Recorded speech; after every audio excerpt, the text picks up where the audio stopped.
Merci beaucoup, monsieur de la presse.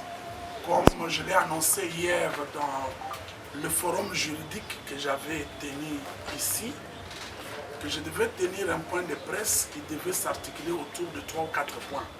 Le tout premier point de ce point de presse, c'était les candidatures au poste de gouverneur, la situation qui se passe au RDT, au sein du RDT et même le RDT et l'UDPS, ainsi que les incompatibilités dont jouissent certains candidats gouverneurs de province, qui, je dois le rappeler et je l'ai dit avec disposition constitutionnelle à l'appui, même s'ils sont élus, ils seront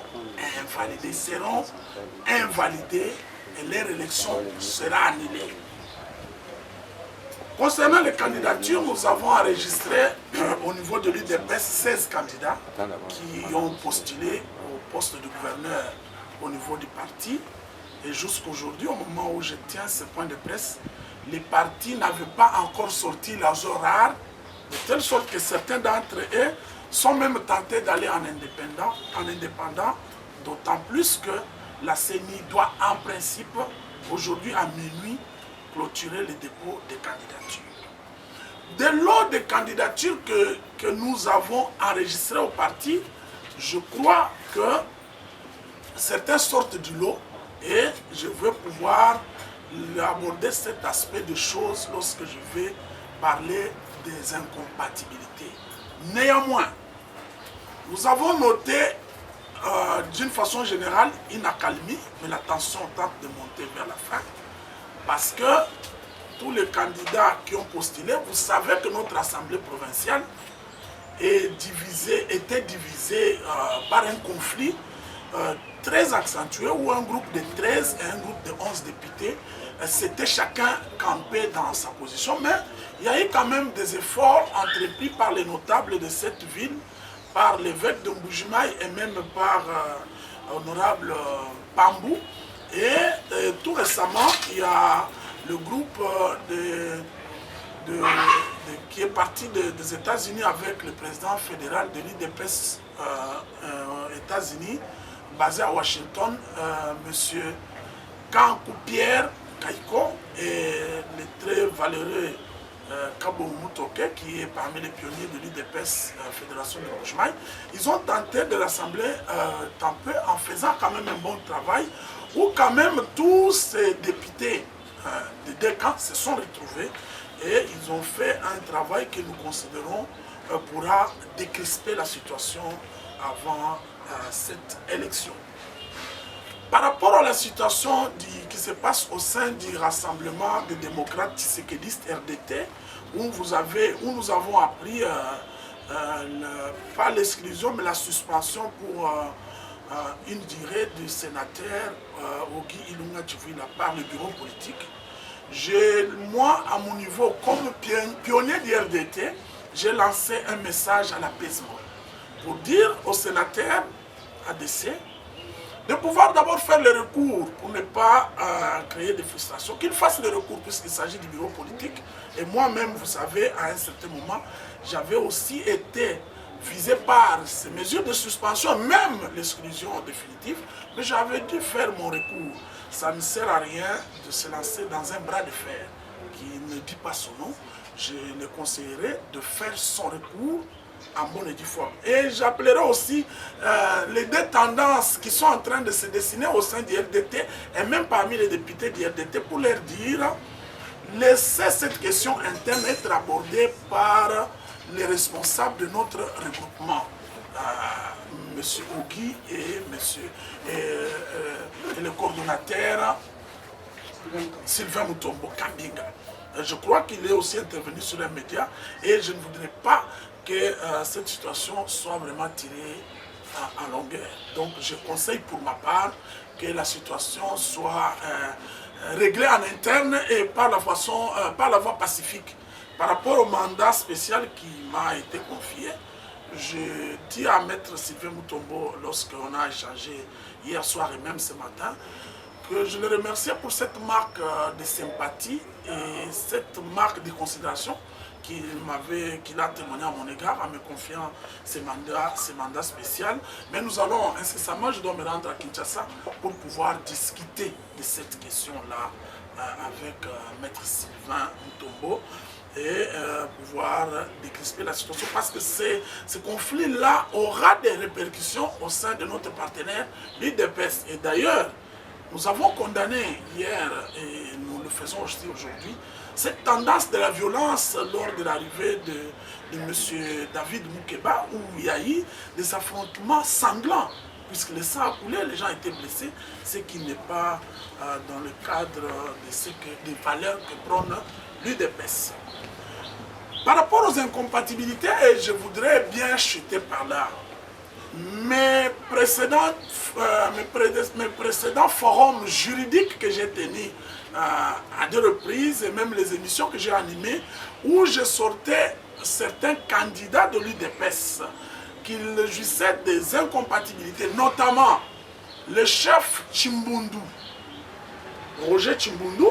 J'avais dit à l'époque, dans une tribune, qu'au regard des dispositions de la loi numéro 15/015 du 25 août 2018 fixant les statuts des chefs coutumiers, à ces articles 25 et 29, le chef Chimbundu n'était pas éligible au poste du gouverneur puisqu'étant chef coutumier. D'abord, l'article 25 le frappe d'apolitisme et l'article 29 l'interdit expressément d'appartenir à un parti politique. C'est une turbine.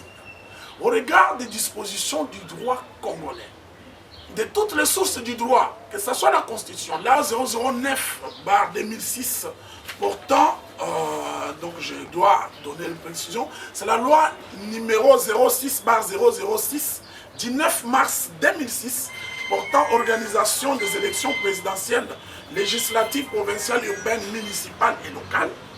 Au regard de l'article 10 de cette disposition que je viens d'invoquer, qui donne les cas d'inéligibilité, et au point 5, cite les fonctionnaires. Et là, je reviens également sur le cas du chef Chimbundu, qui est également fonctionnaire. Au regard des dispositions que je vais évoquer, les chefs coutumiers sont également des fonctionnaires. Et que les fonctionnaires et les agents de l'administration publique doivent, avant le dépôt de la candidature, justifier d'une mise en disponibilité. Je voudrais rappeler que cette disposition d'abord est éclairée par la décision numéro 001 bis, bar CENI, bar bureau, bar 18 du 19 février 2018 portant mesure d'application de la loi numéro 06, qui en son article 27.7 donne qu'on doit donner des preuves de la mise en disponibilité.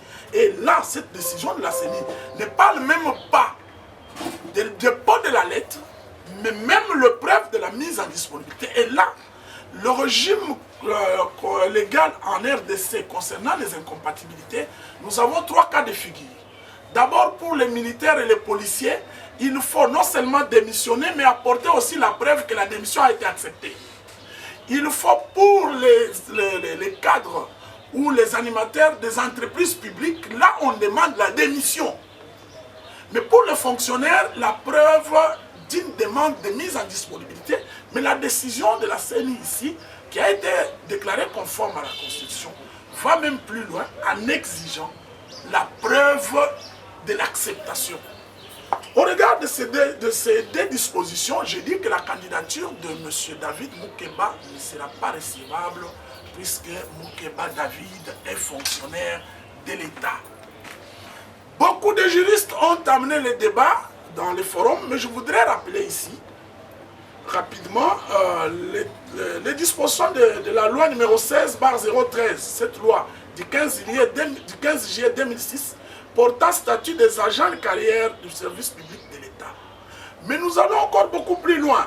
C'est le décret loi numéro 017/2002 du 3 octobre 2002 portant code de conduite de l'agent public de l'État qui, à son article 1er, définit l'agent public de l'État comme toute personne qui exerce une activité publique de l'État ou qui est rémunérée par ces derniers. Mais cette disposition, à son alinéa 2.7, dit ceci: sont agents publics de l'État, notamment les personnels politiques et administratifs des services de la présidence de la République. En tout cas, c'est une disposition légale. J'ai les textes ici. Monsieur Moukeba, à ce jour, je sais qu'il est conseiller principal du chef de l'État en matière des infrastructures. Donc, il est un fonctionnaire de l'État. Il ne peut pas postuler. Il faut pour lui qu'il nous amène les preuves de sa mise en disponibilité. Ne pas le faire. Il violerait la loi. Sa candidature, même acceptée, même élu gouverneur, nous allons attaquer sa conseil d'État. C'est ça l'état des droits. Par contre, prendre aussi le risque d'abandonner le poste de conseiller principal du chef de l'État pour une élection dont il n'est pas très sûr de gagner, ça peut équivaloir à un suicide politique. Suicide politique, je le dis parce qu'aussi, hier ou avant-hier, lors de son arrivée ici, il a tenu un rassemblement au niveau de la permanence ici à Mbujimayi. Mais au cours de ce rassemblement, M. Moukeba a dit au peuple que le pouvoir n'appartenait pas aux députés, que c'était le pouvoir du peuple, que les gens ne se laissent pas faire. Ça, nous disons non. Le pouvoir, l'article 5 de la Constitution, dit ceci, en substance, parce que je n'ai pas le temps de le lire. Tout pouvoir émane du peuple, qui est le souverain primaire, qu'il exerce directement ou indirectement à travers ses représentants. Nous sommes à une élection indirecte. Planter un décor comme celui-là, c'est qu'on comprend qu'il s'est lancé dans une opération où il sait lui-même que c'est perdu d'avance. Nous n'avons pas besoin de Maweza bis. Nous n'avons pas besoin de quelqu'un qui n'a pas de considération pour les députés. Appeler comme ça serait peut-être appeler les gens à aller s'amasser autour de la CENI au moment des élections, chose que nous avons déplorée avec l'expérience de Maweja. Et je crois que, au regard de ces deux dispositions, au regard de ces dispositions, et même de l'indélicatesse qu'il a commise lors de son passage chez moi le vendredi dernier, je crois que politiquement et même juridiquement, et même sur le plan administratif, notre candidat David Moukeba, avec qui je n'ai pas un problème personnel et avec qui je n'ai même pas envie des acquaintances, parce que son état-major semble beaucoup s'agiter. Non, je suis le gardien du temple, je suis l'homme du peuple. Ce que je fais, ça fait partie du cadre de l'état de droit. Qu'on me rencontre en droit, qu'on me rencontre en droit, et au lieu de penser que nous sommes à la recherche d'un quelconque poste. Je n'ai pas besoin d'être ministre de Moukeba. Moi-même, je vise le poste de gouverneur de Moukeba. Et j'attends que le gouverneur soit élu au suffrage universel direct.